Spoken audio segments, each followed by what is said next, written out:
Item ಯಾವುದೇ ಇರಲಿ try ಮಾಡಿ ಆಚಿ ಚಿಕನ್ ಮಸಾಲಾ. ಸಿಎಂ ಸ್ಥಾನ ಕೈ ತಪ್ಪಿದ್ದಕ್ಕೆ ಡಿಸಿಎಂ ಪರಮೇಶ್ವರ್ ಭಾವುಕರಾಗಿ ಮಾತನಾಡಿದ್ದಾರೆ. 3 ಬಾರಿ ಮುಖ್ಯಮಂತ್ರಿ ಹುದ್ದೆ ಕೈ ತಪ್ಪಿದೆ. 2013ರಲ್ಲಿ ಚುನಾವಣೆಯಲ್ಲಿ ಸೋತಿದ್ರಿಂದ ಅವಕಾಶ ಕೈ ತಪ್ಪಿದೆ. ನಾನು ಗೆದ್ದಿದ್ರೆ ಸಿದ್ದರಾಮಯ್ಯ ಅವರು ಸಿಎಂ ಆಗ್ತಾ ಇರಲಿಲ್ಲ. 2018ರಲ್ಲಿ ಕಾಂಗ್ರೆಸ್ 80 ಸ್ಥಾನ ಗೆದ್ರೂ ಮೈತ್ರಿ ಸರ್ಕಾರದಲ್ಲಿ ಸಾಧ್ಯ ಆಗಲಿಲ್ಲ. 2026ರಲ್ಲೂ ಸಿಎಂ ಹುದ್ದೆ ನಿರೀಕ್ಷೆ ಇತ್ತು, ಕಾರಣಾಂತರಗಳಿಂದ ಆಗಲಿಲ್ಲ. 3 ಬಾರಿ ಸಿಎಂ ಸ್ಥಾನ ಕೈ ತಪ್ಪಿದ್ದಕ್ಕೆ ಮನನೊಂದು ಈ ಹೇಳಿಕೆ ಕೊಟ್ಟಿರೋದು. ತುಮಕೂರಿನಲ್ಲಿ ಡಿಸಿಎಂ ಪರಮೇಶ್ವರ್ ಭಾವುಕ ಮಾತನಾಡಿದ್ದಾರೆ.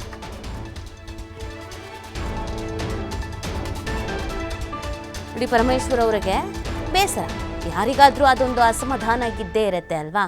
ಪಕ್ಷಕ್ಕಾಗಿ ದುಡಿತಾ ಇದ್ದೀನಿ, ಇವತ್ತೆಲ್ಲ ನಾಳೆ ಅವಕಾಶ ಸಿಗಬಹುದು ಅಂತ. ಈ ಬಾರಿಯೂ ಅವರಿಗೆ ಡಿಸಿಎಂ ಸ್ಥಾನ ಸಿಗೋದಕ್ಕೆ ಕಾರಣವೇ ಅದು. ಪರಮೇಶ್ವರ್ ಅವರನ್ನು ಮುನ್ನೆಲೆಗೆ ಮತ್ತೆ ಕರ್ಕೊಂಡು ಬರ್ತಾ ಇದ್ದಿದ್ದು ಸಿದ್ದರಾಮಯ್ಯನವರು. ಅವ್ರಿಗೆ ಸಿಎಂ ಸ್ಥಾನ ಸಿಗಬೇಕಾಗಿತ್ತು, ಬಟ್ ಸಿಕ್ಕಿಲ್ಲ. ಆದರೆ ಅಟ್ಲೀಸ್ಟ್ ಡಿಸಿಎಂ ಆದರೂ ಕೊಡಬೇಕು ಅಂತ ಹೇಳಿ ಅವರಿಗೆ ಆ ಸ್ಥಾನ ಕೊಡಿಸ್ತಾ ಇದ್ದಿದ್ದು.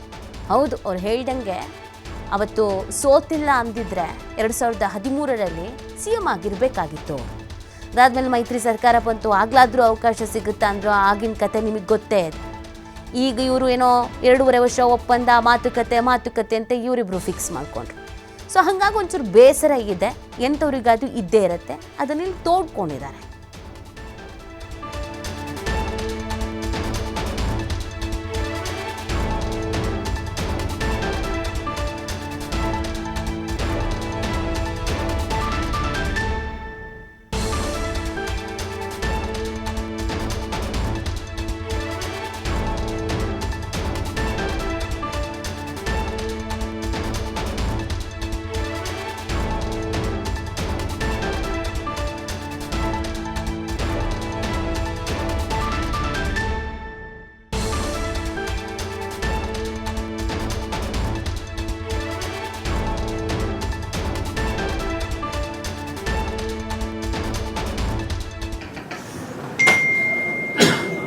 ಎರಡು 2018ರಲ್ಲಿ ಉಪಮುಖ್ಯಮಂತ್ರಿ ಆಗಬೇಕು ಅಂತ ತೀರ್ಮಾನ ಮಾಡಿದ್ರು.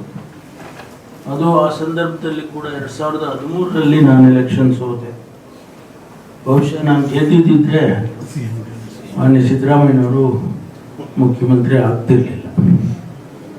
ಆದರೆ ನಮ್ಮ ಅದೃಷ್ಟನೋ ಹಣೆ ಬರೋನೋ ಏನು ಹೇಳ್ತಿರೋ ಗೊತ್ತಿಲ್ಲ. ಆಗ ನಾನು ಸೋತದ ಕಾರಣಕ್ಕಾಗಿ ಅವರಾದರು. ಆಮೇಲೆ 2018ರಲ್ಲಿ ಕೂಡ ನಮ್ಮ ಪಕ್ಷ 80 ಸೀಟ್ ಗೆದ್ದಿತ್ತು. ಕೋalition ಮಾಡಿದಾಗ ಬೇರೆ ಪಕ್ಷದ ಜೊತೆ ನಾವು ಸೇರ್ಕೊಂಡು ಅವ್ರು ಬರೀ 30 ಸೀಟ್ ಏನೋ ಇತ್ತು. ಆದರೂ ಕಾರಣಾಂತರದಿಂದ ಅವಾಗ ಕುಮಾರಸ್ವಾಮಿ ಅವರಿಗೆ ಮುಖ್ಯಮಂತ್ರಿ ಮಾಡಿದ್ರು. ಅವತ್ತು ನನ್ನನ್ನು ಮಾಡ್ಬೋದಿತ್ತು, ಆದರೆ ಯಾವುದೋ ಕಾರಣಕ್ಕಾಗಿ ಅವ್ರು ಮಾಡಿದ್ರು. 2ನೇ ಸರಿನೂ ಮಿಸ್ ಆಯಿತು. ಮತ್ತು ಈ ಬಾರಿ ಪ್ರಯತ್ನ ಮಾಡಿದೆ, ಈ ಬಾರಿನೂ ಆಗುತ್ತೆ ಅಂತ ವಿಶ್ವಾಸ ಇತ್ತು. ಕಡೆಗೆ ಯಾವುದೋ ಕಾರಣಕ್ಕೆ ಪಾಲಿಟಿಕ್ಸ್ ಗೊತ್ತಲ್ಲ, ಪಾಲಿಟಿಕ್ಸು ಬೇರೆ ಥರ ಅಲ್ಲ, ಅದು ತೀರ್ಮಾನಗಳು ಹೇಗೋ ಆಗುತ್ತೆ. ಸೊ ಹಾಗಾಗಿ ಉಪಮುಖ್ಯಮಂತ್ರಿ ಸ್ಥಾನವನ್ನು ಕೊಟ್ಟಿದ್ದಾರೆ. ಜವಾಬ್ದಾರಿ ಸ್ಥಾನ. ಹೆಂಗಂದ್ರೆ ಹಂಗೆ ನಡ್ಕೊಳ್ಳೋಕ್ಕಿಲ್ಲ. ನಾವು ರಾಜ್ಯದ ಜನ ನಮ್ಮನ್ನು ಗಮನಿಸ್ತಾರೆ.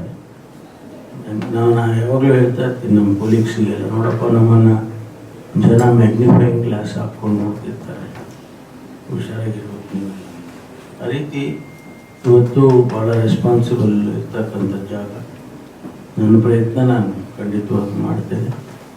ಮತ್ತು ನಿಮಗೆಲ್ರಿಗೂ ಕೂಡ ಯಾವುದೇ ರೀತಿ ಒಂದು ಬರದಾಗೆ ಸರ್ಕಾರದಲ್ಲಿ ನಾನು ಕೂಡ ನಡ್ಕೊಳ್ತೀನಿ.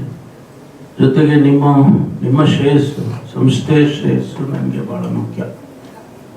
ಒಂದು ಹಂತದಲ್ಲಿ ನಾನು ನಮ್ಮ ಹೈಕಮಾಂಡ್ ಅವ್ರಿಗೆ ಹೇಳಿದೆ, ನನಗೆ ಸಾಕು ಮಾಡಿಬಿಡಿ, ಕೊಡೋಕ್ಕಾಗೋದಿಲ್ಲ ಅಂತ ಹೇಳಿದ್ರೆ ನನಗೆ ಭಾಳ ದೊಡ್ಡ ಕೆಲಸ ಇದ್ದಾವೆ, ನಾನು ವಾಪಸ್ ಹೋಗ್ತೀನಿ ಅಂತೇಳಿ ಕೂಡ ಅವ್ರಿಗೆ ಹೇಳಿದೆ. 2018ರಲ್ಲಿ ಉಪಮುಖ್ಯಮಂತ್ರಿ ಆಗಬೇಕು ಅಂತ ತೀರ್ಮಾನ ಮಾಡಿದ್ರು. ಅದು ಆ ಸಂದರ್ಭದಲ್ಲಿ ಕೂಡ 2013ರಲ್ಲಿ ನಾನು ಎಲೆಕ್ಷನ್ ಸೋತೆ. ಬಹುಶಃ ನಾನು ಗೆದ್ದಿದ್ದಿದ್ರೆ ಮಾನ್ಯ ಸಿದ್ದರಾಮಯ್ಯನವರು ಮುಖ್ಯಮಂತ್ರಿ ಆಗ್ತಿರ್ಲಿಲ್ಲ. ಆದರೆ ನಮ್ಮ ಅದೃಷ್ಟನೋ ಮನೆ ಬರೋನೋ ಏನು ಹೇಳ್ತಿರೋ ಗೊತ್ತಿಲ್ಲ. ಆಗ ನಾನು ಸೋತದ ಕಾರಣಕ್ಕಾಗಿ ಅವರಾದರು. ಆಮೇಲೆ 2018ರಲ್ಲಿ ಕೂಡ ನಮ್ಮ ಪಕ್ಷ 80 ಸೀಟ್ ಗೆದ್ದಿತ್ತು. ಕೋalition ಮಾಡಿದಾಗ ಬೇರೆ ಪಕ್ಷದ ಜೊತೆ ನಾವು ಸೇರ್ಕೊಂಡು ಅವ್ರು ಬರೀ 30 ಸೀಟ್ ಏನೋ ಇತ್ತು. ಆದರೂ ಕಾರಣಾಂತರ